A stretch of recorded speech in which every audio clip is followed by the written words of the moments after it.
Welcome to the Michael Brooks Show. We are broadcasting live from our different quarantine zones across the whole wide world, or just across New York, with super producer Matt Leck. Hello. Economist and country music advisor David Griscom. How's it going? Going good on this week's program. Touré F. Reed. He is author of Towards Freedom, The Case Against Race Reductionism. We're going into the history of the New Deal, A. Philip Randolph, and tackling inequality and racism from a material and systemic base. Then Dareece Polo from Telesur. She's going to join us to talk about the Caribbean fighting to maintain its independence in a time of hyper U.S. aggression. We'll also touch on these mercenaries that have just been detained in Venezuela. What was behind that? We know that there was at least 2 U.S. operatives, 1 Canadian, and it was part of a global mercenary firm that certainly appears to have some very direct connections with the Trump administration. On the post game, we're talking about Lula's May Day message, the future of a global workers' movement, and why that is the only way towards counteracting the crisis we're in today. Modi accelerates repression in Kashmir as tensions ratchet with Pakistan. Rebel music history. We're going to also, with Joshua Kahn Russell, we're also going to talk about Michael Moore's new movie. What's right? What's wrong? What do we need to learn from? How do we have a broader ecological conversation? Ben Burgess on Joe Rogan, doing good with Dan Crenshaw, crushing it. And Ben Burgess's own run-in with a prominent YouTube asshole. We also have the gem. David, what's cooking with the gem? Oh, an update on the fight for democracy in Argentina and the devastation caused by U.S. sanctions in Iran. All of that and much, much more on this week's Michael Brooks Show. Hope everybody is safe and healthy. And we have to talk and begin with the push for a new Cold War, the systemic aggression that we're seeing channeled towards China by the Trump administration, but also by a variety of interests, think tanks, and industries that compromise the blob, the U.S. national security state.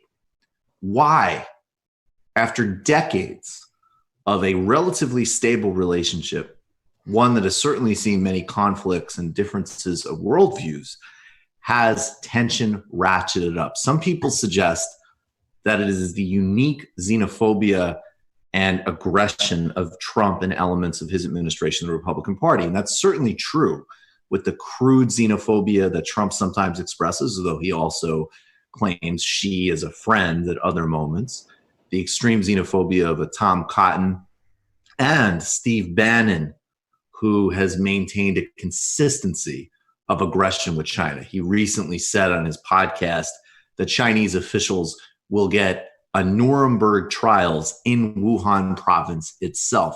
Why are we here today? And what does it have to do going back to the Obama administration's pivot to Asia? Let's talk about a couple of different elements of this in terms of widespread changes in the global economy and China's role in it.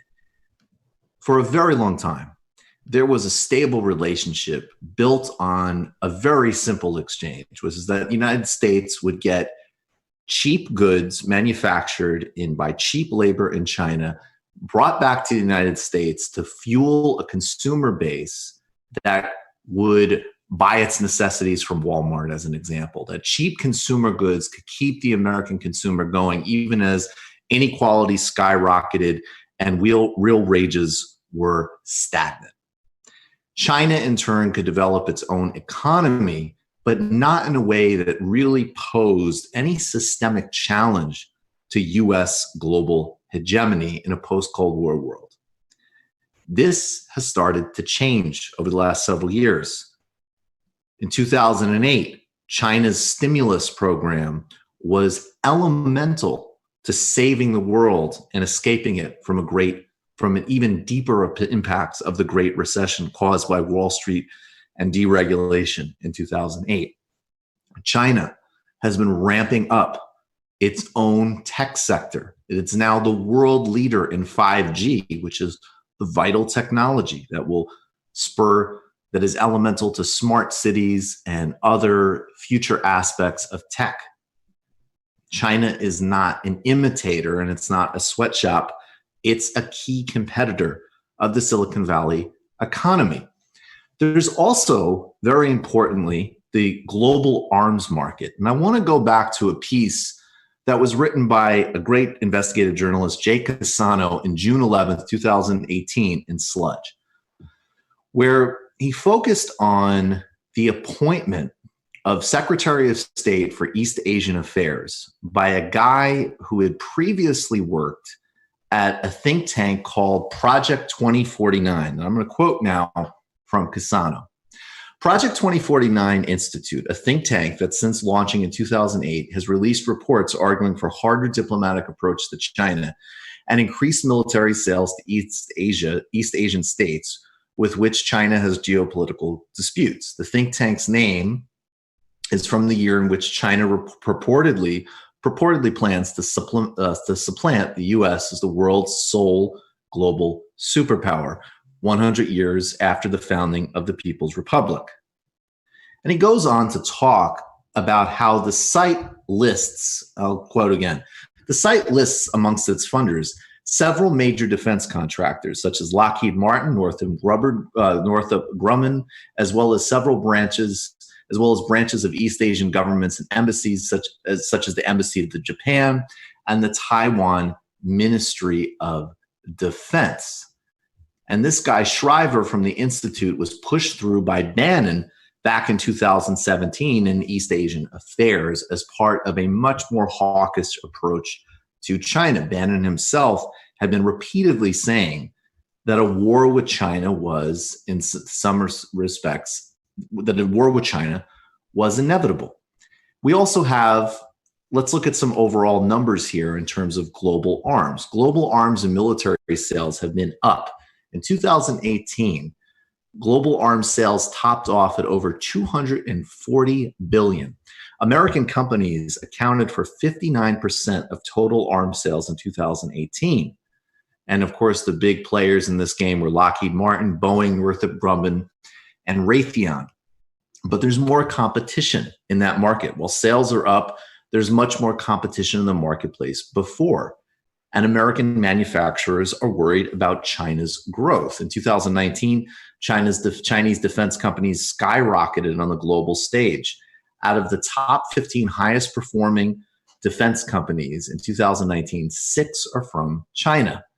Chinese weapons are becoming more advanced in recent years. China's undercutting highly priced American weapons manufacturers, and it's no longer the case that the US and Western Europe have a monopoly on the weapons market. The Trump administration has been a boon for the US defense industry. His recent defense budget was $738 billion.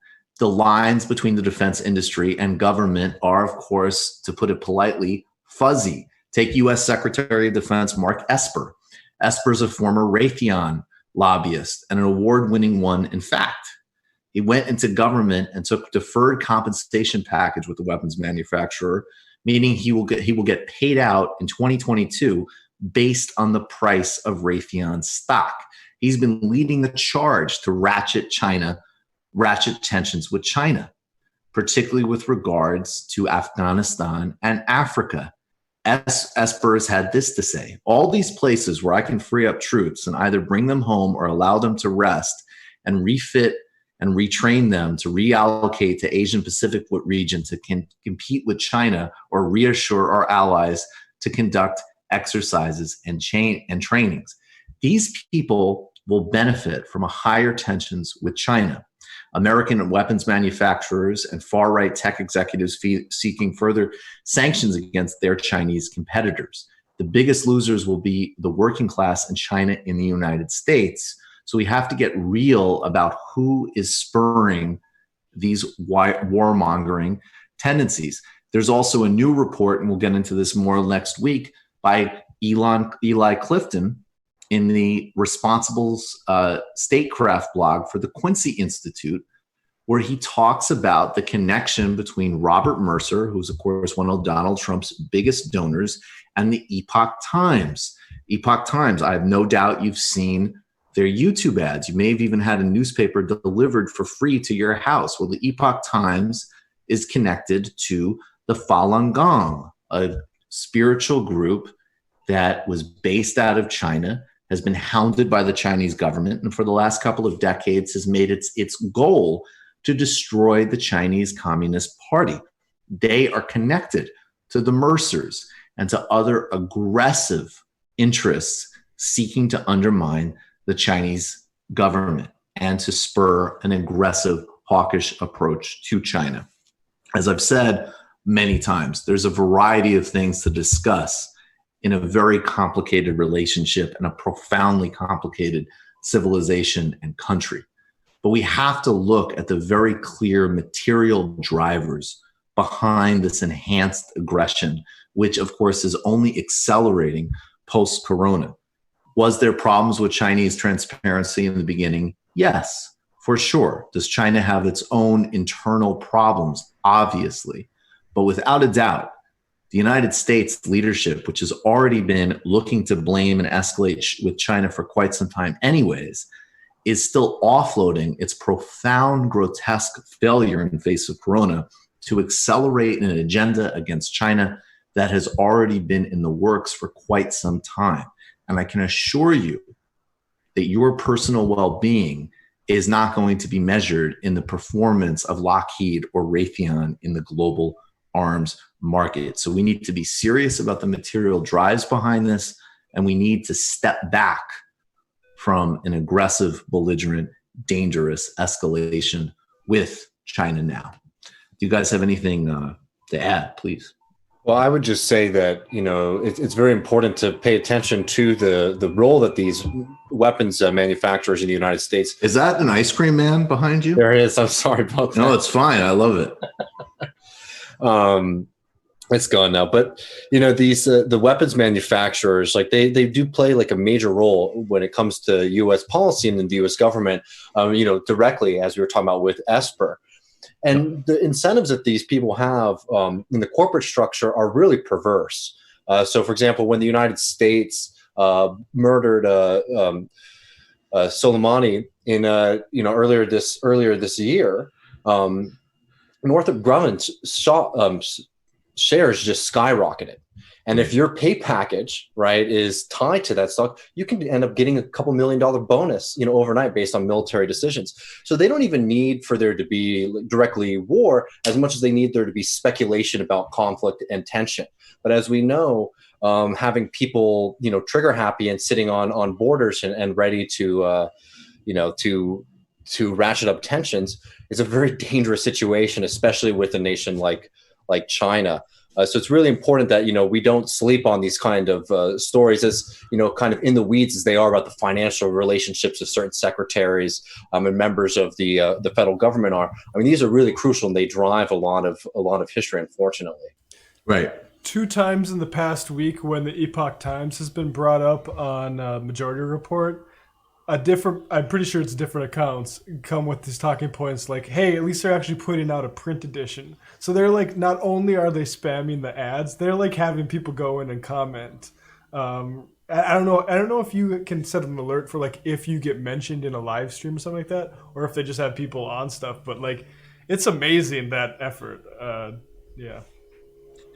Oh, and we're going to see. I mean, the Eli Clifton reporting, and hopefully we'll get him on the show, has shown, the Mercer connection. I have no doubt, that's going to be connected with whatever intelligence industry, whatever intelligence sectors involved in this as well. And I will say too, like, I'm not I think there's one where we need to be really careful. Was Falun Gong as a group in the United States, in China in the 90s treated pretty brutally? Yeah, it absolutely was. Again, this is where I think we need to just be real and not deny the obvious. It was treated incredibly brutally. There's actually an interesting history there too of the ever-changing relationship between the Chinese government and interests in things like qigong and different types of spiritual and traditional practices. Because initially, Falun Gong's leader was actually absolutely publicly accepted and even in some ways supported by elements of the Chinese government. And then there was concern about some of the power accumulation. And also, absolutely, I would say, again, they were treated extremely brutally. They were internationally recognized for how brutally they were treated. And of course, the group, in my view, had some strong cult-like tendencies, in my opinion. And now, we see them sort of reinvented and at the center of global politics as an instrument of extreme far-right aggression against China. But it is important, again, going back to the pivot to Asia, and what the actual strategic point of TPP was. So TPP, yes, was another corporate written trade deal. The ground rules favored pharma and the financial industry and so on, without a doubt. And Democratic leaders have always said that their trade agreements are better than the ones that came before and have more labor and environmental standards. But at the end of the day, of course, the TPP was a corporate written trade agreement. But the geostrategic purpose, and it was very interesting if you read people like Krugman, who, I think to some extent his views on some of these trade agreements had changed a bit, but he sort of was like, I don't really get the urgency for this one. A lot of trade is happening in this area anyways, and I'm not really getting what the game change is. And that's because he was just looking at it economically. I mean, TPP, at least as it was formulated at the time, did not include China. And it was a harmonization of a vast trade network circling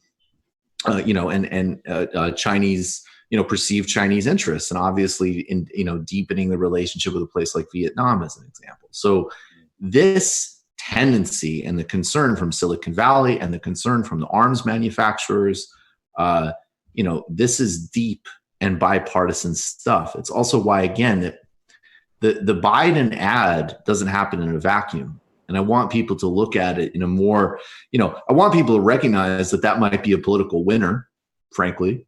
People should be real about that. I also want people to realize more ominously that it isn't just like, oh, let's just slap out some xenophobic ad. This stuff is deep in the foreign policy establishment. Is it more belligerent and dangerous with Bannon and so on? Absolutely. But if you even look at, a venerable scholar like Orville Schell, who's been kind of like one of the great mainstream scholars, and he's really worth reading. I'm reading a great book called Wealth and Power, China's Long March to the 21st Century right now. It's a really, really good book with a very nuanced treatment of figures, including Mao. But, Schell is in, in places like the Asia Society. Again, people shouldn't look at these things conspiratorially, but this is where the intellectual infrastructure of U.S. foreign policy gets created in places that had been much more liberal, and we have to just keep pushing trade and building the relationship and, cajoling on human rights. Now these places are putting out, much more measured, but they're putting out documents on strategic competition with China, the changing dynamics. This is where we are, and we need to really clearly understand the interests that are driving where we are now. And again, that really actually is, in many respects, entirely independent of what you think of the Chinese system one way or another, unless you want to build a fantasy that it is like a modern-day Nazi state. And that is crazy. Yeah, that really needs to be pushed back on. And I don't mean that, I'm talking literally just from an expansionist perspective. I'm not even talking anybody that is an extraordinary historical comparison to see people start to trot out. Mm-hmm. Well, I would just add about what you're saying about like the think tank apparatus in DC. It's incredibly important, and you don't have to be conspiratorial to understand that like having like the knowledge creation powers in that city are very important and powerful. And specifically, like a lot of groups understood, though, that there were spaces that they could, find themselves in. Because if you're a senator or a congressperson and you're voting on bills on things, across the country and subjects you don't understand, and then, voting on things and getting involved with countries that you don't understand the dynamics on the ground, it's very helpful if somebody walks up to you and gives you a very clean packet of information, says like, okay, here are the good guys, here are the bad guys, this is what you should do, right? And, these organizations have tremendous amounts of power, and that's why the rich spend so much money propping them up. The kind of like think tank industrial complex is a real threat, just as strong as the military industrial complex. And it's just like, if you spend time in DC, you really start to see how influential and prevalent these organizations are, and also how divorced they are from like popular support. It's really easy if you just have the money and you have the office and you can pay for a few people to be spokespersons for organization. You can make it seem like you have a constituency in another country, right? And that's why they've been so influential. It's important for us to try to counteract that as much as we can. Obviously, we don't have the ears of as much of those people in power, but it's definitely something that we should pay as much attention to as we do the weapons manufacturers. It's a Gramscian view right there. Yeah. All right, let's do a quick pitch about why you need to become a patron. We're back to our goal, even in this time. We got to get to 4,000 patrons. Ultimately, we'll keep growing and growing, but 6,000 is the one that's sort of like in the slightly, near far horizon. And the one that we want to hit this month or next month, and the latest, is crossing our first 4,000. We got to get to Touré Reed in a few minutes, but David, tell the people what it is. I mean, look, our Patreon is probably one of the most comprehensive out of anyone making shows, on this level. Each week, so every Monday, I get up and I find a few pieces that are on my mind. I put together a kind of theory reading group. We're reading things like this week. We took a deep dive into the Communist Manifesto with a really great text by Samir Amin. On top of that, you're getting all of these exclusive interviews that Michael has been putting together that have been encompassing everything, from like the history of the left in Brazil to, cultural topics, etc. I mean, like, it's a really wide base of things that we're covering.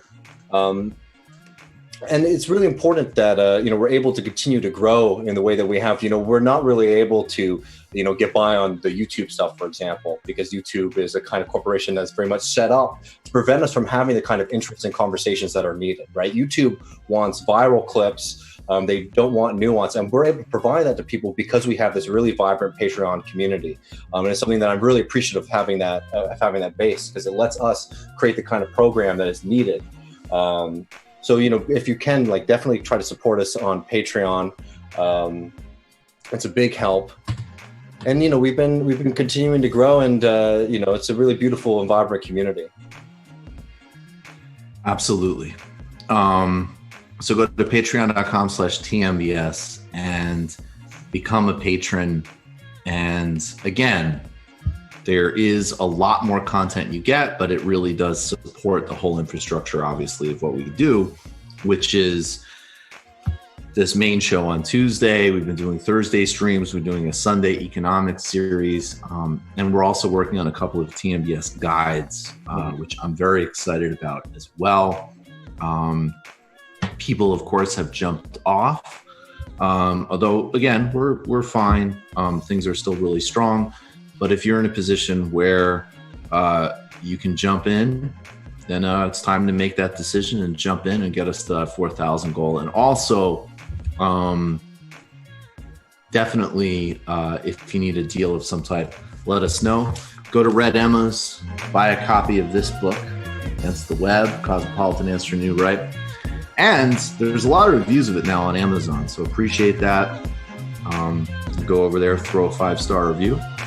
We're going to take a brief break, and we'll be right back with Touré F. Reed. We're talking about his new book, Towards Freedom, The Case Against Race Reductionism.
Welcome back to the Michael Brooks Show. Joining us now is Touré F. Reed. He is the author of this book, which you can buy at Verso, Toward Freedom, The Case Against Race Reductionism. He's also professor of 20th century U.S. and African American history at Illinois State University.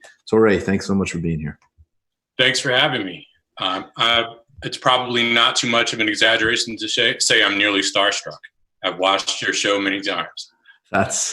That's ridiculous, but I appreciate it. I'll take it. I'll totally take it. We do a good show. So this book really gets into the history of so many misperceptions, basically, of the New Deal and of the relationship between labor, race, and poverty and inequality. And I'm wondering if you could kind of work it backwards for us, because I sort of took away from your book basically as like a policy prescription that if you're concerned about equity, inequality overall, including racial disparities, you pretty much need to push for an agenda of public good, social democracy for all, and then an extremely aggressive agenda around basically civil and legal equities with regards to voting rights and ensuring like actual civic equity. Does that sort of synthesis make sense? Yeah, I think that you hit the nail on the head. I mean, when I started writing the book, the inspiration for it was an article that I'd written for Jacobin in 2015 called Why Liberals Separate Race from Class. And it was inspired by a then commonplace critique of the Sanders campaign coming from a stratum of activists, some in the orbit of BLM, that, I think mischaracterized him as a class reductionist. And more to the point, and I would say they mischaracterized him as a class reductionist because I think the framework doesn't really exist as such. Hence the title of this book, Race Reductionism, right? Or at least the case against race reductionism. But what was striking about the mischaracterization of Sanders was that it was also historically inaccurate. Sanders was allegedly, the latest iteration in a long history of liberal class reductionists who had ignored racism and instead focused on class issues. And as people like Ta-Nehisi Coates, let's say, argued that the tendency of liberals to focus, going back to the Johnson administration, on class at the expense of race was allegedly responsible for lingering disparities. And what struck me as, for me, obviously problematic about that is it was essentially a declaration of up is down, right? Because for all intent and purpose, there's no doubting or denying the fact that liberal social policy in the post-war era had failed to redress disparities and mitigated them, right? But it failed to redress disparities.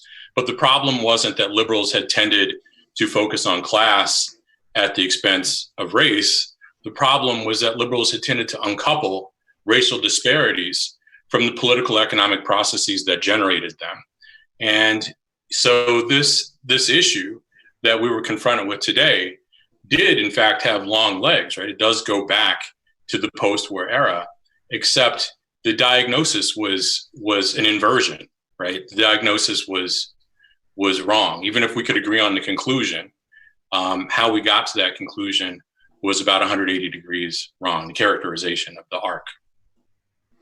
So let's go back to the New Deal. And you do an amazing job of talking about what actually happened economically during the New Deal and what strategists and important leaders like A. Philip Randolph were actually doing during this time. Because it seems to me, I mean, I don't want to be conspiratorial about it, but there is an interesting symmetry of, like, there's the broad critique of the New Deal that you hear from some socialists and Marxists, which is basically, it's an appeasement of capitalism, and it's not durable because as long as capital interests can reassert themselves, and these programs are always in jeopardy. Then there's just the truism that literally nobody denies, that there was, because of political compromises with the Jim Crow apartheid South, that there were some racial biases, obviously. But then there's this sort of interesting, the right has been going to work on saying the New Deal didn't really do anything for everybody. Did we lose you? Okay. The New Deal didn't do anything for anybody. It was just World War II war spending.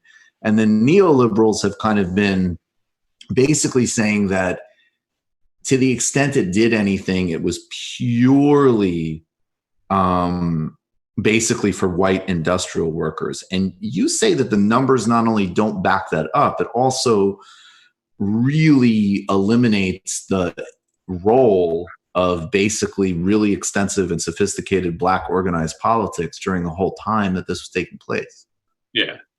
Now I missed part of the setup because my— Oh, sorry. I didn't realize how much I missed you. Okay. But I think I probably have the gist. So where I'd lost you, I think, was the point about the contention that the New Deal really just mitigated capitalism, and I think maybe didn't really do enough for working people or something like that. Yeah, that one's maybe less relevant, but kind of the idea from the right and to the sort of right attack that it actually didn't really accomplish anything.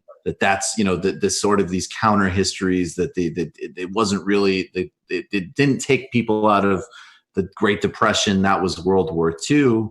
And then the sort of liberal story that the New Deal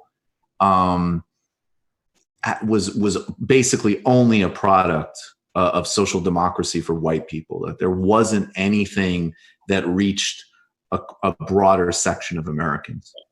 So with respect to the first point, that the neoliberal characterization of the New Deal and the claim that World War II is really what did it, right? What ended the Great Depression. There's a way that's just crazy. Insofar as, I think, how long have we been at war now? I mean, we've been at war against a tactic since well before, someone threw a shoe at President Bush and my favorite Bush meeting. But anyway, in Iraq. But we've been at war for quite a long time now, and I can't see great dividends for the masses of American people. The New Deal absolutely ended the Great Depression. World War II absolutely ended the Great Depression. The New Deal mitigated it, but the World War II certainly ended the Great Depression. But it ended the Great Depression because World War II was the New Deal on steroids, right? I mean, it wasn't that the act of war itself, it was the munitions production, expansion of munitions production that wasn't just paid for by the federal government by way of, or didn't just create stimulus, but the federal government actually subsidized the training of workers. It subsidized the acquisition of factories that were designed around workers who needed a quick transition from agricultural work to factory work, right? So it was a massive government intervention. Oh, and then there's conscription that certainly added to a low unemployment rate of, I think, about 1.4% or something like that when all is said and done. But again, fundamentally, the positive effect on the U.S. economy derived from World War II was that it was very much like the New Deal on steroids. What's interesting about that characterization, though, that the right or neoliberal characterization, because Democrats often enough make some version of the same case, is that there were people who connect the first point to the second point, and that notion that the New Deal only benefited, to whatever extent it was social democratic, that it only benefited whites. What's interesting about that is that in the late 80s through the Clinton years, there was a stratum of left academics, people like Michael Katz, Michael K. Brown, Joe Cordano, Adolph Reed, who all made the point that the New Deal's rewards were unevenly distributed, right? They all made this point, but they made the case first in a defense of programs like AFDC, programs that benefited Blacks disproportionately, from AFDC to affirmative action. But they didn't just limit their defense to means-tested or targeted programs. They actually made a case demonstrating that the principal beneficiaries of New Deal and post-war liberalism were whites, right? That the New Deal and post-war liberalism were responsible for the expansion of the white middle class that we all love so much, the white middle class of lore. They made the case for return in the Clinton years, as Democrats had embraced Reaganism, to a kind of public good oriented approach to governance. And somewhere in the last 15 or 20 years, that critique of New Deal liberalism, a left critique that wasn't anti-statist, but called for a return to kind of social democratic orientation, that critique has morphed into this right critique. And one of the reasons I think it's morphed into the right critique is the failure to consider the New Deal's positive benefits for Blacks, right? Because in a sense, that's the leading edge of the case against social democracy in the last decade, or certainly in the last several years, has been some form of identity politics. And that, of course, begs for some reflection on the New Deal's positive benefits for African Americans. The most obvious, and I don't know how people look past this, the most obvious example of the New Deal's positive effect for Blacks can be found in voting returns. That Blacks had voted Republican pretty consistently since they got the vote, right, following the Civil War, all the way through 1932 in national elections, right? And in 32, Hoover got captured more than 70% of the Black vote. But 4 years later, Roosevelt would capture more than 70% of the Black vote. And of course, the reason for this is that Blacks actually did benefit from New Deal policies. They benefited from direct relief programs. They benefited from work relief programs. In some instances, they benefited from those programs, not the Civilian Conservation Corps, but for most of the other programs that I've at least waved at. Blacks benefited in many instances to a degree that was greater than their share of the general population, but not equal to their needs, because certainly there was discrimination in these programs. More to the point, though, New Deal industrial democracy really expanded the rights discourse. And the rights discourse of this era made it possible for working people to protest injustice. And it just so happens that the majority of Blacks were working people, and Blacks imbibed, the rights orientation of the New Deal, which was, group rights rather than individual rights. But nevertheless, Blacks imbibed this and had begun to protest in the North, in particular, for fair play. And much of Black politics during this time period reflects the kind of class politics of the era of the Popular Front, right? I mean, that Blacks were advocating not just sort of, ending Jim Crow, but to a degree, the fight against Jim Crow had receded. I mean, Blacks never liked Jim Crow, but the fight for something abstract, as abstract as Jim Crow, had given ground to a fight for economic fair play, right? So the New Deal would have a transformative effect on Black politics. And you would have Black labor leaders like A. Philip Randolph, who I think you mentioned earlier, but also by the mid-1930s, even at the start of the New Deal, groups like the National Urban League and the NAACP began to question, particularly in the case of the NAACP, question the footing that had focused on their institutional footing, which had focused on, again, the fight against racism, right, and 14th and 15th Amendment projects, and instead began to advocate for an economic orientation, because that's where the masses were. And while the NAACP wouldn't embrace a kind of economic orientation for a lot of reasons in 1933, when it first began to explore this as a project, the Urban League, at least for a few years, did.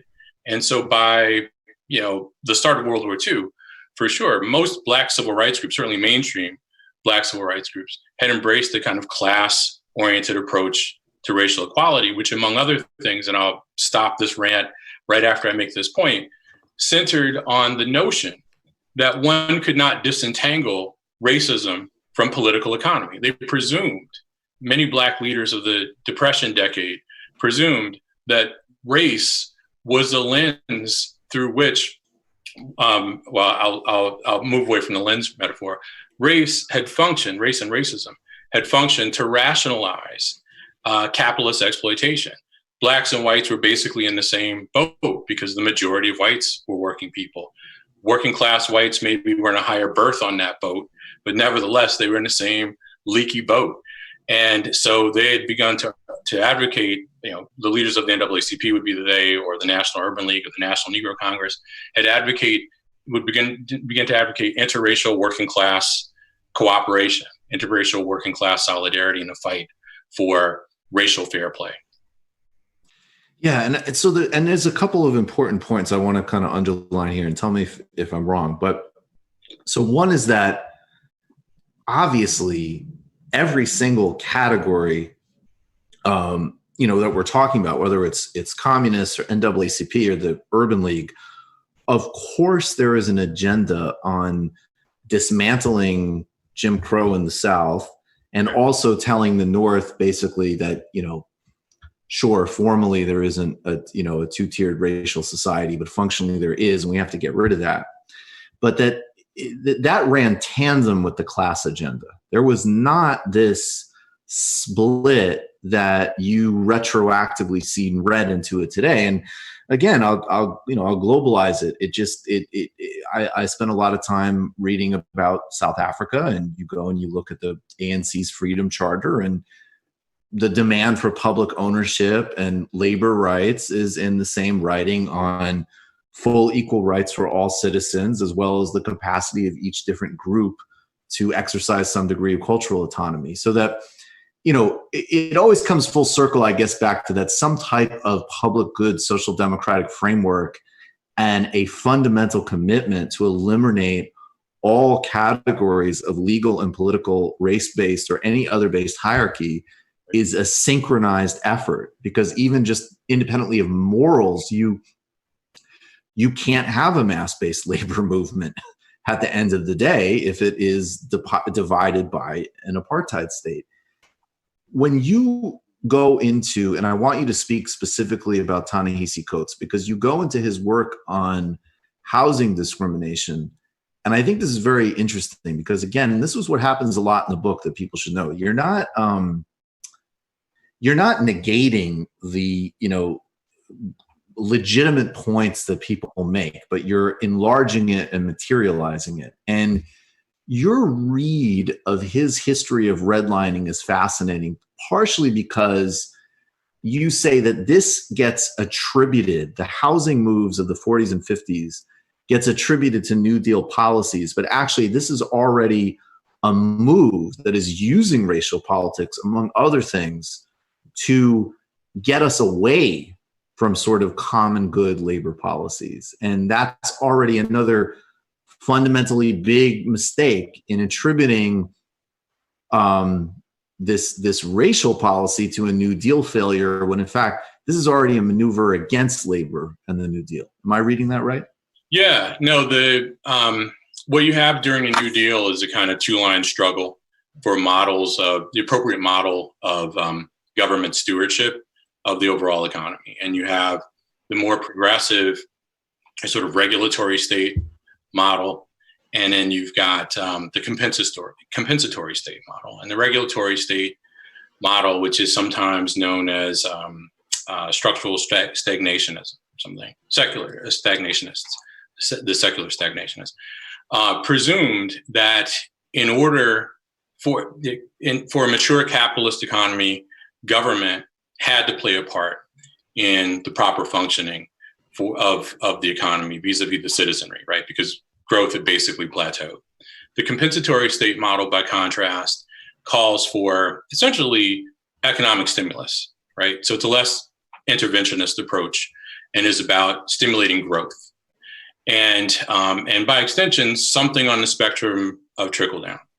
And what happens with housing policy is kind of twofold. First, while there's no question that FHA redlining policy is a clear expression and probably the best of expression of institutional racism, right? There's no question about that. There's no question that disadvantaged Blacks in a lot of ways that, interestingly enough, the most significant of them, Coates looks past. But there's no question about that. But first and foremost, the bad guy there certainly is in part the federal government, but it's also the real estate and banking industries, which drafted FHA mortgage policy, right? And they drafted FHA mortgage policies to reflect what they had been doing before there was anything known as the New Deal. So that's our first issue. And I say this because so many people take the New Deal and FHA mortgage policies, redlining policy, as illustrative of the problems with government intervention. What's our alternative? The private sector? The private sector drafted these, right? And the point of the New Deal was to write a listing capitalist economy. And this is one of the problems, right? FHA mortgage policy is one of the problems with having an approach to governance that's about writing a system that, requires the exploitation of people, right? And racially tiered housing markets were a way to make more money, basically. So that's our first issue. The other issue, though, is that housing policy, and I think you touched upon this, in the post-war era reflected the conservative struggle within, this tension within the New Deal between the compensatory and the regulatory state model.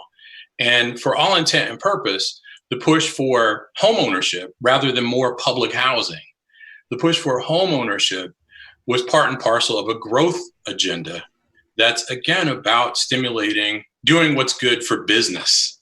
And this is why it made sense to have business draft those housing policies. The interesting thing about Coates's discussion of the legacy of FHA mortgage policy is it's actually a more conservative take on how people like Michael Katz or Michael K. Brown or Adolph Reed or Joe Quinano had talked about the problem with FHA policy. Because for Coates, the problem with FHA policy is that it prevented Blacks from accumulating wealth and passing wealth transgenerationally. For leftists, going back to the 80s, 90s, the problem with FHA mortgage policy wasn't so much that it prevented Blacks from accumulating wealth, but that was a facet of it. The big problem was that as the function of cities changed, as factories began to leave the central cities and move to the suburbs, and then eventually the hinterlands, and often enough, in moving to the suburbs, they moved near communities that were zoned in a way that limited the supply of multifamily units, apartments. Whites had an easier time of moving to the suburbs to follow those jobs often enough because they, of course, could benefit from FHA mortgage policy. Blacks, by contrast, because FHA mortgage policy was clearly an example of institutional racism, Blacks, of course, had much greater difficulty following those jobs. And as that process of urban deindustrialization continues on in the 50s and 60s, what happens is Blacks are concentrated in cities that have lost their economic base. This gets you what some people would call concentrated poverty, and the rest is history. So it's interesting that, the current discussion of the problem with FHA mortgage policy, which was real, comes down to a vision of a kind of intra-racial wealth management project, right? That presumes that the wealth that whites have today is owed simply to, benefiting from the wealth that was passed on to them transgenerationally, looking past the reality that for the past 40 or so years, the wages and wealth of the bottom 60% or more of workers, and this is going to include white workers, has been declining. And so they're losing ground as well because the game ain't what it used to be. So what you have is a situation, and maybe next the kind of big phase before we could try to weave some things together here, because I think the Moynihan report is really important in this. This is one of the most interesting reads of the Moynihan report I've ever seen. But that this dynamic of, and again, you do a very good job of specifying the distinction between social and cultural attitudes of racism and formal legal discrimination as legal and political, again, literal discrimination. as conflated with conversations about poverty and deindustrialization, which are connected but not the same thing. And then you start to really unravel it, and you sort of show that there is very much, and I guess it makes sense if from the perspective of our politics, but some people would find it counterintuitive, that that basically the same people in the 80s and 90s say that were, lecturing poor Black people, or Barack Obama certainly did plenty of that as well, which you could talk about. And people who were very focused and would be rejected now because it's just, embarrassing stuff of, cultures of poverty and the specific reasons, like why is it that the inner city has all of these problems? Well, obviously it's not because of macroeconomic policy. It's because, LL Cool J is not cultivating a work ethic through the records or whatever other just mega nonsense of blaming the poor and coming up with these racialized narratives. But then that conversely, the move now, though, of mystifying it, that no, it can't just be that every single human being in the country needs healthcare, that every single person needs a high-paying union job, that every single person needs public good in the forms of universities and libraries and so on, and that if you systemically weed out that you basically starve all of those things over the last several decades, that it's going to have serious consequences on deindustrialized areas, that no, it needs to be something more mystical or specific than that. And so that in a way, the sort of racist blame the poor and blame culture of poverty stuff. And then on the other hand, no, none of this can be addressed by real policy interventions because it exists as a metaphysical force outside of political and material history. They actually start to meet at a kind of just cultural nexus where you can argue, but certainly nothing can actually happen. Yeah, you'll have to direct me to the question. I know. I'm just trying, my thing is I'm trying to put this together because you put so much, but I guess in the Moynihan report, you say that a lot of that he's been attacked for developing very racialized culture of poverty ideas, but you sort of trace, if I'm reading you right, that into that some of the people who would sort of attack it on those grounds are basically doing the same thing. Yeah. In their own work. Well, I'm sorry. Did I cut you off? No, don't go. Okay. There's a tendency to discuss Moynihan, the Moynihan report, really in terms of his sexism, which is definitely worth discussing, right? I mean, he certainly embraced some vision of patriarchy. There's a tendency, I think, to criticize the Moynihan report for its insensitivity. And, maybe the language of the Moynihan report is kind of creepy. And maybe the language in some of his other subsequent essays is kind of creepy. But it's worse than that. One of the points that I make about Moynihan is that he is an ethnic pluralist. And fundamentally what that means, if one knows what ethnic pluralism is, and one may not, but if one knows what that meant in the 1960s, is that Moynihan was, I think, reasonably understood as a racist in the true sense of the word. There's no question that Moynihan had the best interest of Black people at heart as he saw it. It's the as he saw it that's the star of the show, though, right? Because again, he clearly meant well, I think, and there's no doubt in my mind about the sincerity of his commitment to doing right by Black people. But while he did reference the value of jobs, that was a kind of fleeting reference. Value of jobs to redressing the crisis of the Black family and Black poverty as well. Instead, what he was most interested in was, as a good ethnic pluralist would be, buttressing the institutions of social control, the family, and cultural tutelage for poor Blacks. What he wasn't so interested in was examining the material sources of poverty. He took the commercial Keynesian model of growth politics as a given. And again, he absolutely in the 1960s and later discussed the value of jobs. But for the hardcore unemployed, for the Black underclass, as they would eventually be known, he wasn't convinced that jobs alone would satisfy the problems that were or would redress the problems that were afflicting, central cities. Instead, sending Black men to Vietnam might have been in order where they would learn to be, well, he didn't say send them to Vietnam, but he did say send them to the military. And it's clear that Robert McNamara was influenced by Moynihan when McNamara had signed off on Project 100,000, which lowered the Army entrance exams to swell the ranks of troops who would be deployed to Vietnam, which is why Forrest Gump was deployed, presumably, to Vietnam, and that horribly. He had a good work ethic, though. Yeah, he did. Yeah.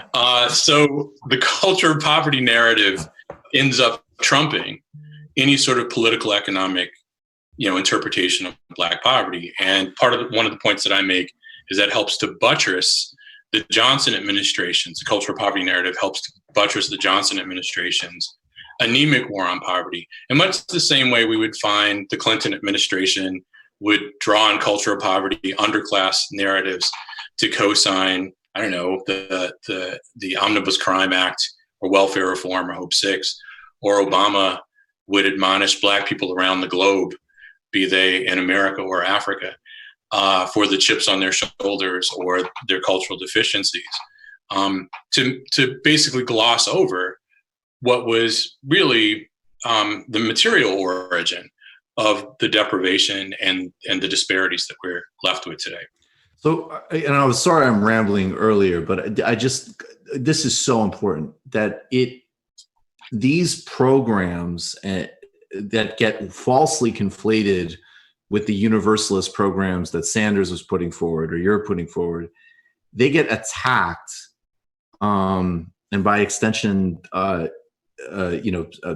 Sanders, but they get attacked for not focusing specifically enough on the supposed specific problems of Black poverty. And your point is that actually going back to Moynihan and back to Johnson, that sort of faulty shift from the overall changes in the economy, that already was starting to happen. And that was the sort of origin point of basically what would end up, because even comparing Johnson to Clinton, let's have some gradation here. Johnson, it's totally anemic, insufficient, and paternalistic. But by the time you get to Clinton, this rhetoric of an underclass that needs to be morally developed is just being used to warehouse people in prisons and completely gut the welfare state in a way that, in the best of economic circumstances, just sort of herds people into, the new temp sector or no jobs at all. Yeah. No, and I like Johnson, partly because I was born in the 70s. I would probably feel a little differently if I were my dad's age, let's say. I think so. That said, I now, in retrospect, thanks to you, feel bad about that comparison, but of Johnson and Clinton. But yeah, the part of the point that I'm making is that Moynihan specifically was invested in something that we would call today structural racism. The Johnson administration was invested in something that we would call structural racism. That came in two forms. For at least the Johnson administration, the investment came in two basic forms. Programs that centered on cultural tutelage for the hardcore unemployed who, parens Black, hardcore Black unemployed, and of course, anti-discrimination policies.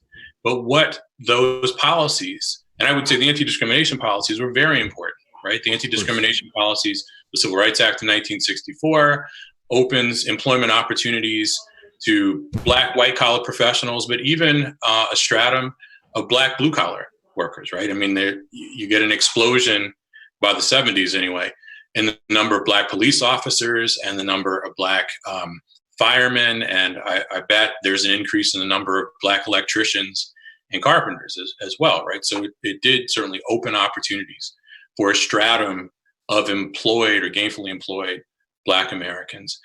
In the long arc, though, anti-discrimination policy would in many ways be more beneficial to Black white-collar professionals and of course, white female white-collar professionals. Can't forget them. Insofar as the economy continued to move away from blue-collar manufacturing to white-collar service, right? So we've got that. The cultural tutelage piece, though, is often, is worth considering because it offers a window onto the conservatism of the anti-poverty, agenda of that era. Because once again, along with the emphasis on anti-discrimination policy, the cultural tutelage piece is a kind of targeted initiative or a set of targeted initiatives. Like Job Corps is going to be part of that, right? And Vista is going to be a part of this. Community action programs are going to be a part of that. And again, that focus on race, and that's what this is. It's a focus on race and it's a focus on racism that we get out of the Johnson administration and subsequent liberal administrations will have some benefits. The anti-discrimination policies will have benefits. I should have also stressed that the Civil Rights Act of 1968 opens up home ownership to Blacks, right? So that's super important. I wouldn't be a homeowner, nor would my parents have been homeowners were it not for it. So great. But nevertheless, there is a structural shift that's taking place in the US economy that goes back to the 1950s, that these policies that focus on race, abstracted from political economy, they are intended to redress disparities, but casting a blind eye to the disproportionate impact of deindustrialization on Blacks, these policies prove to be inadequate. And you're right, and I'm glad you stressed this point, that many progressives even, certainly Democrats and a host of cultural nationalists, conflate these targeted programs that we get out of the Johnson administration with universal programs. The New Deal was problematic. There's no question that the New Deal was inadequate. There's no question that Blacks did not share equally in the benefits of the New Deal with whites. The problem with the New Deal was that its universal programs weren't actually universal because they did often enough, administered from the state and local level, they did often enough, they were hobbled by discrimination, right, and administration. And in the case of the FHA, it was built in.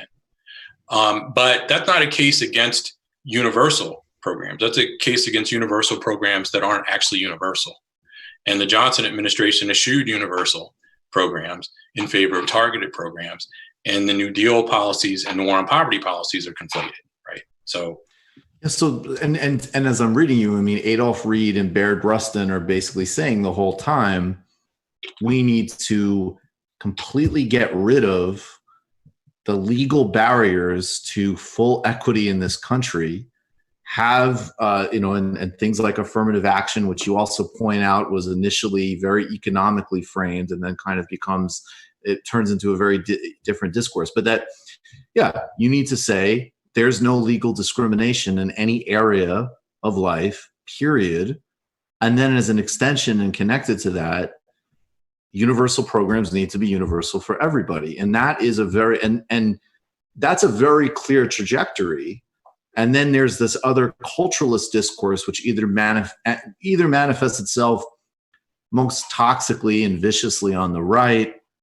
We're going to lecture people. We're going to demonize the poor. We're going to come up with all sorts of essentialist, racist narratives to justify economic disparity and all the other forms of abuse. Or we might come up with a narrative that is, on its face, seems much more provocative and radical and deeper, but is kind of doing the same thing because it's just saying, we can't necessarily sit down here and really think about the economics of it. We just have to kind of reflect on like the deep metaphysical curse of America. Right. And then, where does that leave us? Right.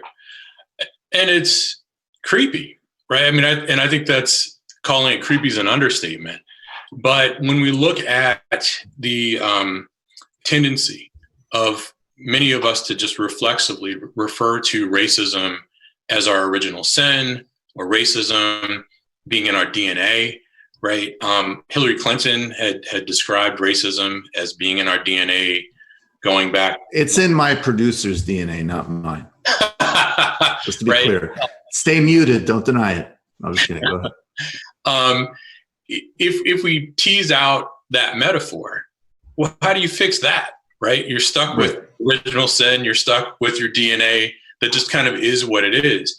And the reflexive way that people fall back on this, is shades of 100 years ago, or some version of the sci-fi channel's The Devil Made Me Do It, right? I mean, if it's in your DNA, then you can't really be held responsible for it. Racism is not is not the expression of ideological commitments, right? It's just something that's inborn, which would make race and racism the only ideology that you're born with.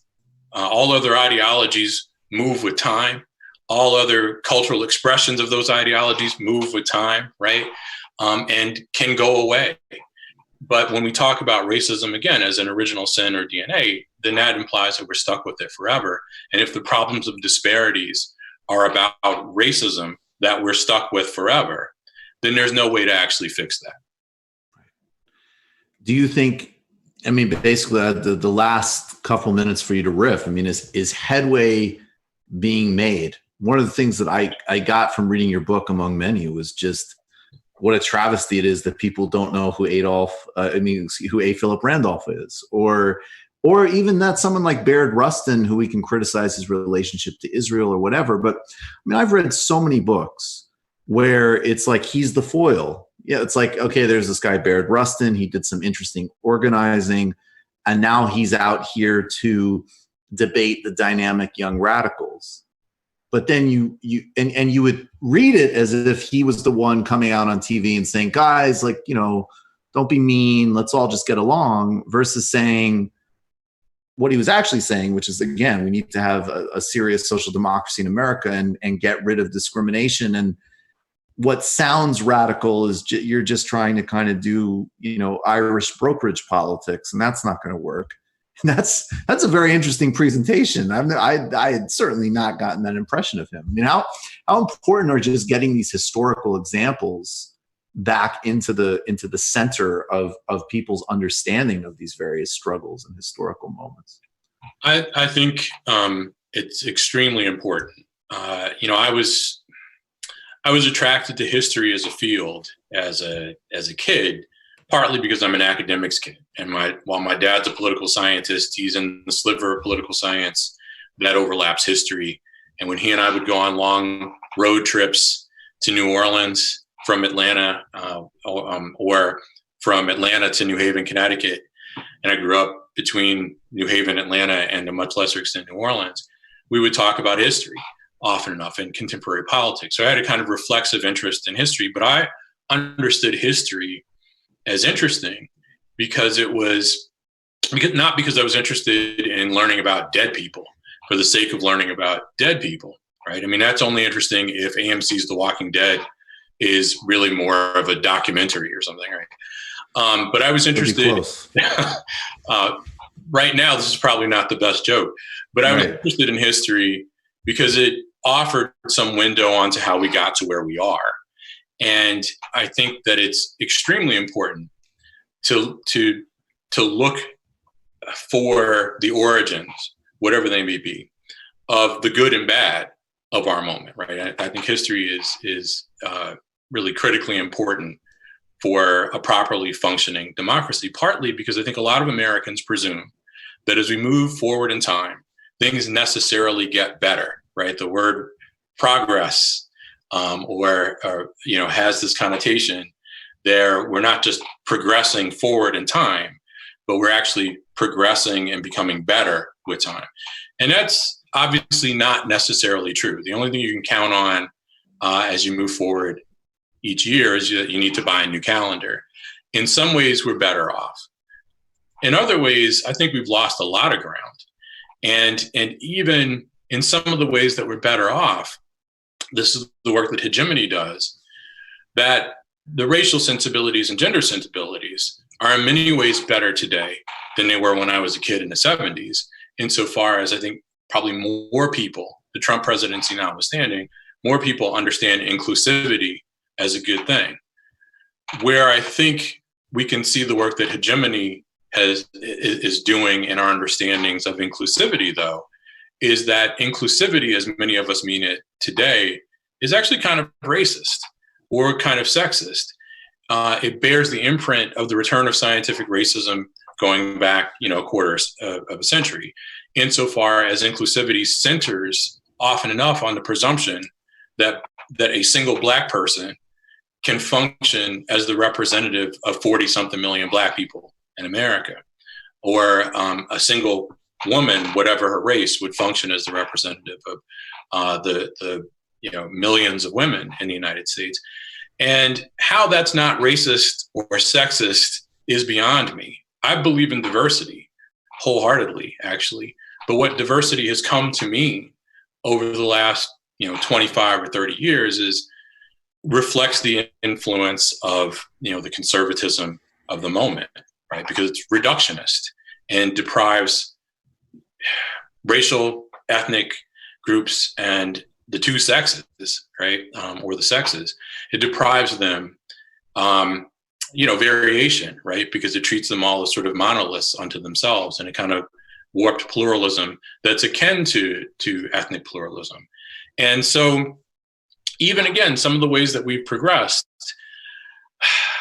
reflect the conservatism of the moment.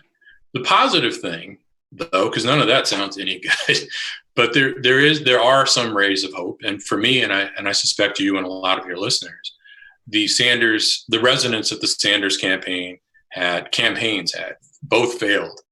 Nevertheless, the resonance of his calls for a return to kind of public good oriented government or approach to governance had with so many voters, not just Democratic voters, but actually voters who voted for Trump as well, right? It really is cause for optimism. Frankly, in 2016, as disappointed as I was in the primary outcome, and certainly disappointed in the outcome of the general, I also walked away feeling optimistic, actually, because, again, I'm going to beat this dead horse. The fact that so many people were moved by a call for a return to a public good approach to governance stunned me. I hadn't anticipated that a campaign could bring enthusiasm for something that isn't taught in history classes. It's taught in history classes in college, right? And there's a huge disconnect between how U.S. history courses are taught in college versus how U.S. history courses are taught in most public high schools. But nevertheless, most people, if you're a kinesiology major or a communications major, let's say, and they're great majors unto themselves, or nursing major, also another great major, and you only take one required U.S. history course in your 4 years of college, there's a really good possibility that you would have gone through 4 years of high school and 4 years of college and have no idea that what Bernie Sanders was calling for in 2016 or 2020 was basically kind of commonsensical and far off exotic America in the 1940s, right? And wasn't crazy in the 1950s or 1960s. Let's go for a full democracy and not a Benetton ad. Touré Reed, this is a great book, Toward Freedom, The Case Against Race Reductionism. I really, really appreciate your time, man. Thank you very much. Thanks so much. All right, guys, let's take a brief break. Touré, will you hold on 1 second? Yeah, sure. Okay, yeah, let's take a brief break.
Welcome back to the Michael Brooks Show. Joining us now from Ecuador is Dareece Polo. She is an anchor and journalist for Telesur. Dareece, thanks so much for being here. Thank you so much for having me. So Dareece, a lot of reports coming out today of basically a group of mercenaries that have been detained in Venezuela. A couple of them are from the United States. One is from Canada. Apparently, they're part of a private security team, a private security firm, I should say.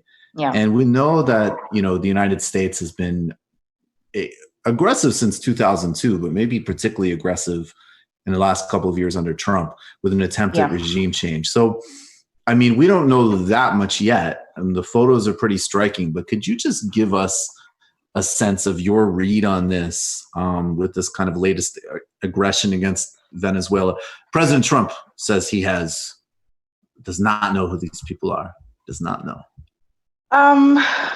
We've seen the United States sort of increase its efforts to really impose military intervention against Venezuela. And I've spoken to a lot of Caribbean leaders and experts who, some of them have managed to say, we don't think that military intervention will actually take place. But most recently, the United States sent warships and troops, or announced that, near Venezuela, supposedly to end the narcotics trade, because they were claiming that drugs were coming from Venezuela to the United States, when really the United States DEA itself has mentioned that Colombia and other nations, Latin American nations, that has nothing to do with Venezuela at all, are the main perpetrators.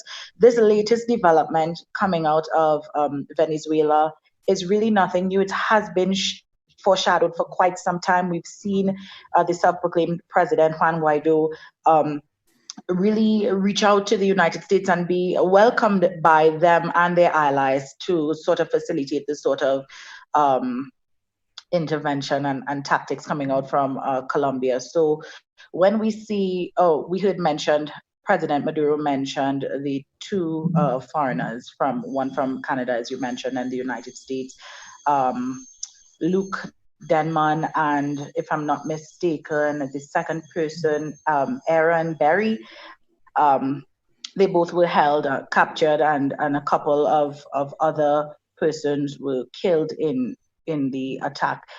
It really goes to show that military intervention is real, and this COVID-19 pandemic is serving as a sort of cloak to allow the United States to do what it really wants to do, which is to oust President Maduro, the legitimate president of Venezuela, and instate someone who they feel they will be able to benefit from, with Guaido being there, getting access to their oil and gas reserves, not to mention their gold. So it's really nothing that I'm surprised of. Yeah, supposedly this mercenary firm also has interests or does security around rare minerals as well. Yeah, and we saw Jordan Goudreau speak about training mercenaries in Colombia, and that video came out I think sometime on Sunday or last week. These people are fearless. They are fighting on behalf of the United States of America. Donald Trump is claiming to not know or have any real relation to what is taking place. But these attacks, it's clear that it has to have come from a single entity. They are coordinated attacks. This is something that we've heard the audio with Juan Guaido speaking to Jordan. We are not too sure about the particular details of the contract, but we do know that he was able to secure $211 million through PDVSA and its subsidiary Citgo, which was money basically stolen, because once the assets were frozen by the United States government, they allowed Guaido to access that money and basically hire people to assassinate President Maduro. So I expect that we will be seeing more of this. I actually just read from our company group chat that there was an attack on the electrical system just after this. So these developments are going to continue happening. But of course, we do have faith in the Venezuelan military. They've been doing a tremendous job at protecting the legitimate president thus far. Yeah, and they haven't been compromised. which is there's a lot of feedback on that. What moving forward?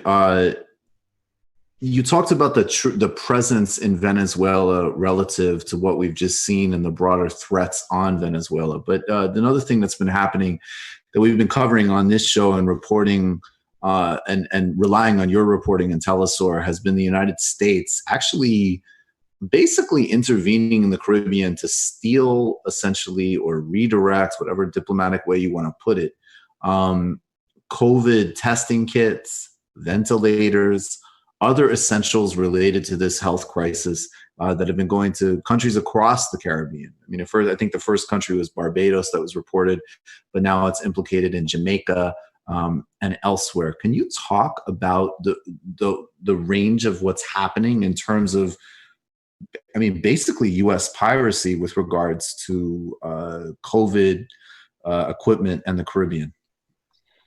Yeah, it was really, it's pretty sad to see what is taking place because it essentially is a death sentence.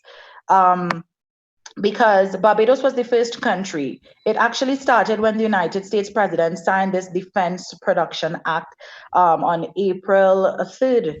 He signed that. And then by April 6th, 3 days later, we heard Barbados announce that 20 ventilators that were actually donated, not purchased, but were donated to the country to assist in the fight against COVID-19.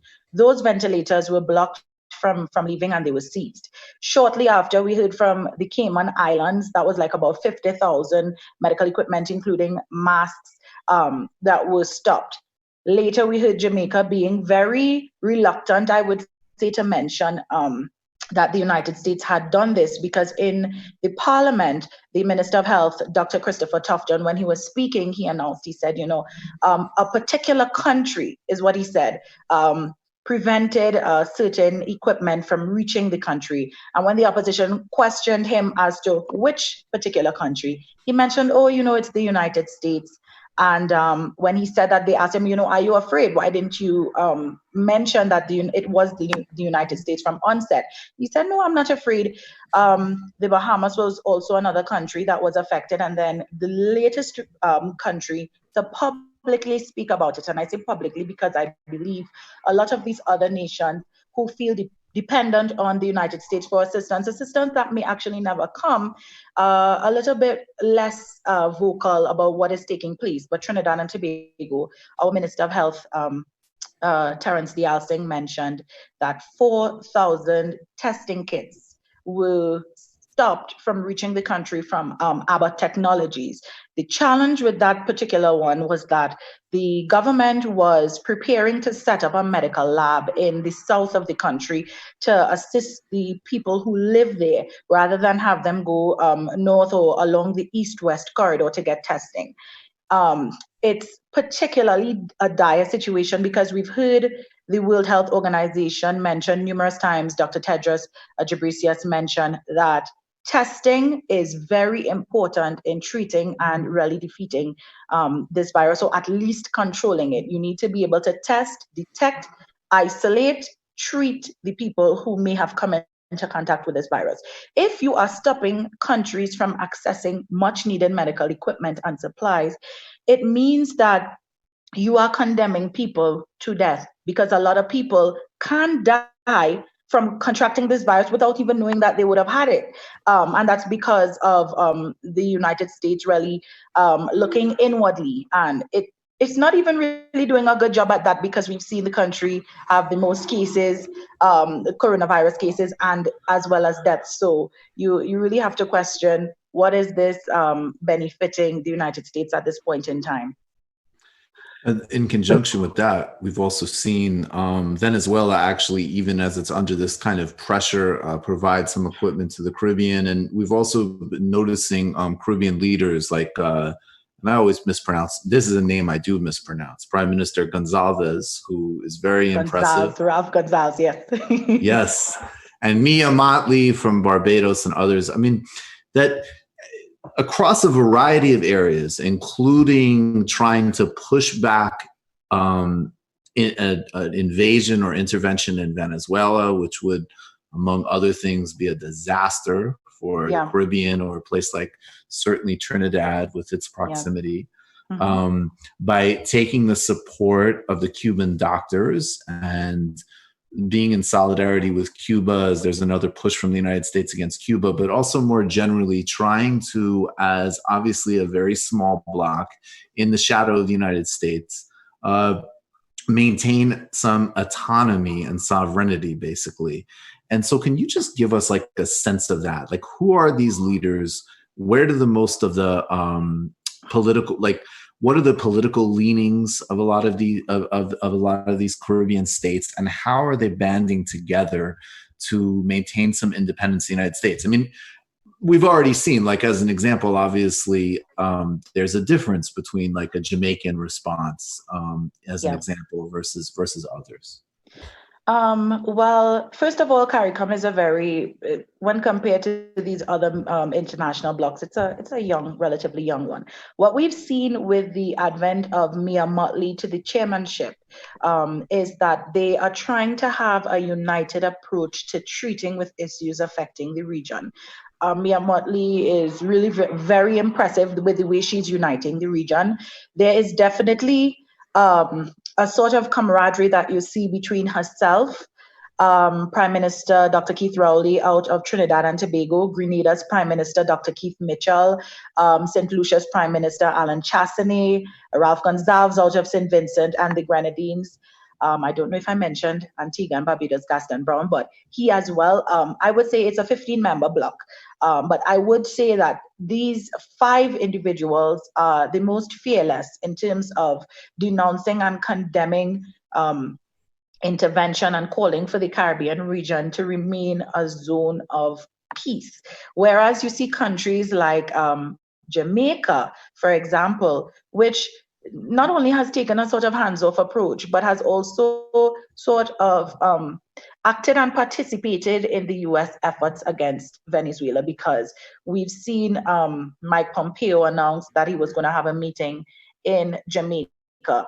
And that meeting was not to actually extend an invitation to all CARICOM leaders or members, but rather to just have the people who of the same belief, opinion, as it relates to Venezuela and other issues affecting the region. And so he went there, and kudos to Prime Minister Mia Mottley, the CARICOM chair, because she refused to go. And then her refusal was also something that was supported by Prime Minister Dr. Keith Rowley and others. They sent out statements, supporting her for her leadership and her position, in saying that was a very disrespectful move by the US government. Of course, the US government backtracked and said, it was never meant to be a disrespectful gesture, but of course it was.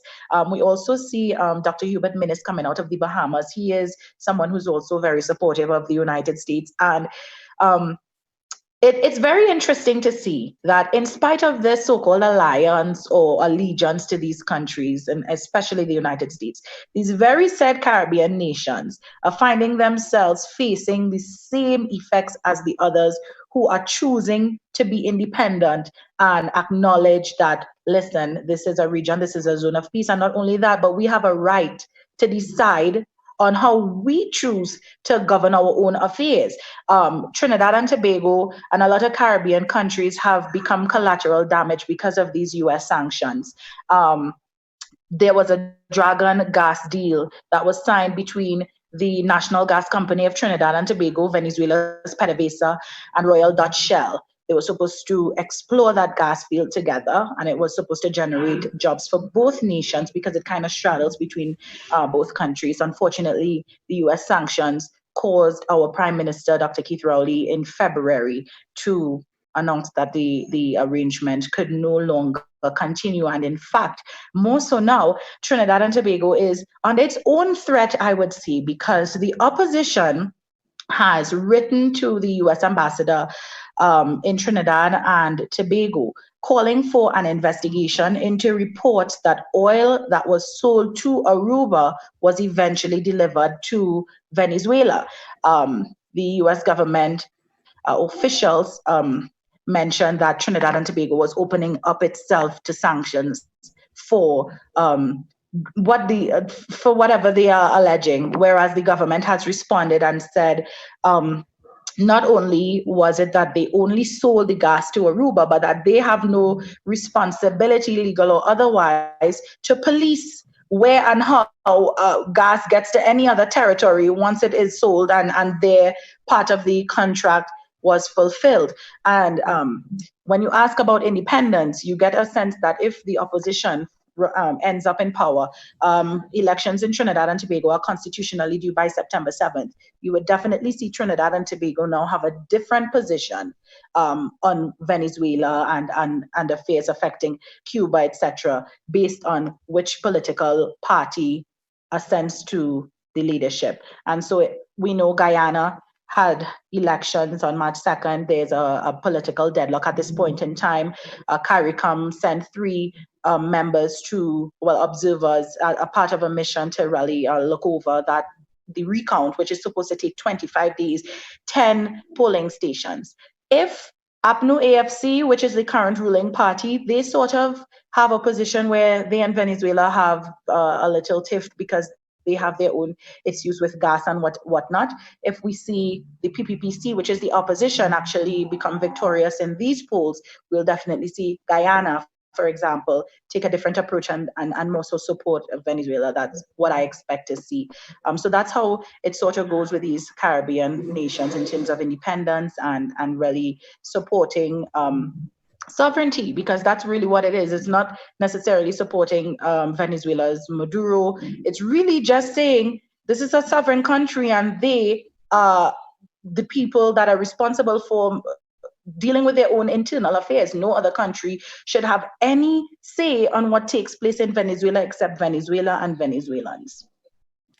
Dareece, thank you so much. Dareece Polo, she's an anchor journalist for Telesur English. I would definitely watch Telesur as a very, very important to understand that viewpoint for looking at the world, particularly in Latin America and the Caribbean. Dareece, thank you so much. I hope you come on again.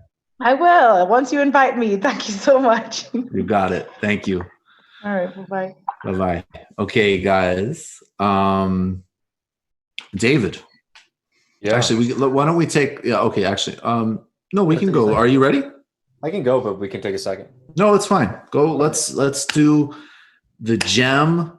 Yeah. And David, you had told me that you wanted to mount a defense of Milton Friedman. Oh, Jesus Christ. Yeah, you'll know I'm really sick when that happens. But actually, that would be not good. Yeah, there's a few stories that I wanted to cover very briefly and then really focus on what's going on in Iran right now. This sort of flows back into what you were just talking about when it comes to like this response to COVID and coronavirus in Latin America and in the rest of the world as it sort of comes up against, U.S. hegemony. So, we talked a couple weeks ago about what's happening in Argentina right now with this massive debt crisis. And I just wanted to give people a little update. If you didn't watch this segment, check it out.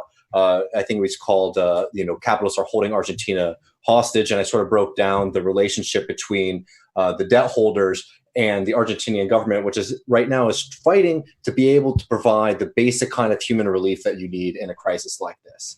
And BlackRock, a bunch of other American organizations and international investors are basically trying to hold the country hostage and make them make these massive debt payments, despite the fact that Argentina, like the rest of the world, is facing a massive shock that comes from the COVID crisis.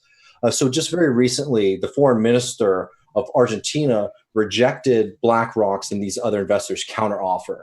The foreign minister, Martin Guzman, told the Financial Times that the Argentinian government won't accept a deal that's based on illusions and rosy scenarios. And it is a rosy scenario to think that a country that's dealing with an economic crisis compounded with a massive health crisis is going to be able to make these massive debt payments. Debts, by the way, that for the most part were picked up under the right-wing neoliberal Macri government that preceded the current administration.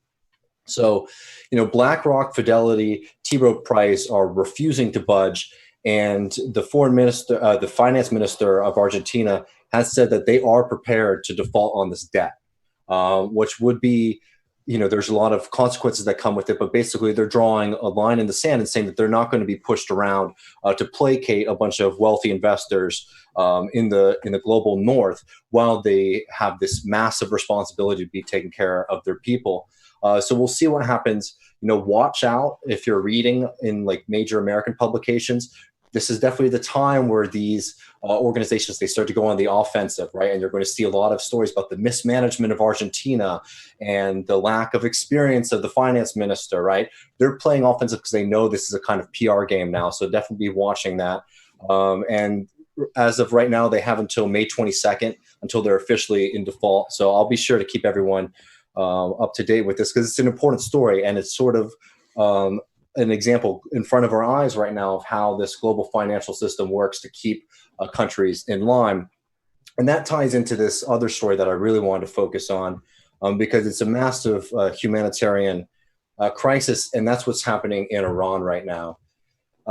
So Iran's been hit very hard with the coronavirus pandemic. It came to the country very early, and even before COVID reached Iran, they were suffering under these horrific American sanctions on the country, not only financially and economically, but their medical system was buckling under the pressure because the United States was basically making it very difficult to get medicines into the country. So right now, there's this massive inflation crisis that's happening in Iran, where people are having to carry around massive wads of cash to make basic purchases. So the country has announced that they're going to implement a new currency over the next couple of years, basically just to cut the zeros off of how much inflation has happened, because people are having to pay for basic goods with massive bills. So that's going to be going on in the next couple of years. But that also doesn't create a lot of confidence in the cash system in Iran. So there's been a massive increase in inflation in a country that's already hitting, suffering under the U.S. sanctions, the oil collapse in prices, and obviously too this coronavirus pandemic. So I just wanted to talk about how specifically the U.S. sanctions have made this crisis so bad, because the crisis was already really bad in Iran before because of the U.S. sanctions. But when we're talking about a moment right now where the government needs to be able to take extraordinary action to protect people, and you're operating in such a strange environment, right, where you're having, telling people to stay at home, not go into work, right, you need to be able to provide basic services. But Iran has basically been tapped out before this crisis even began financially. So to understand what the U.S. sanctions essentially have meant is that Iran is cut off from the dollar economy, the US dollar economy, which is the dominant economy in the world. So, while we've talked about in the show how getting medical equipment and even basic medicines like insulin into Iran has become very difficult, the Trump administration responds by saying, well, we don't have a direct ban on food or medicine for Iran. But the way that the sanctions work, the exemptions that are made on the U.S. sanctions for medicine and for food are only $500,000, right? And for a country of 78 million people, that is a very, very small bar, right? On top of it, because there is so much scrutiny over transactions that come out of Iran, most companies just aren't willing to do business with them, even if it's technically legal, because they have to deal with so much red tape. And, this is like a kind of trivial example, but if you have, the luxury of, being able to eat Persian food or Iranian food around you, and you might have Venmo'd your friend for, Iranian food, like Venmo will stop your transaction if you put Iranian food in the tagline. Right. I mean, it's all over the board, how strict these how strict that these sanctions have become. So, there was already a crisis getting medical equipment into Iran before the crisis. And now for getting things like specialty equipment, like ventilators, it's nearly impossible.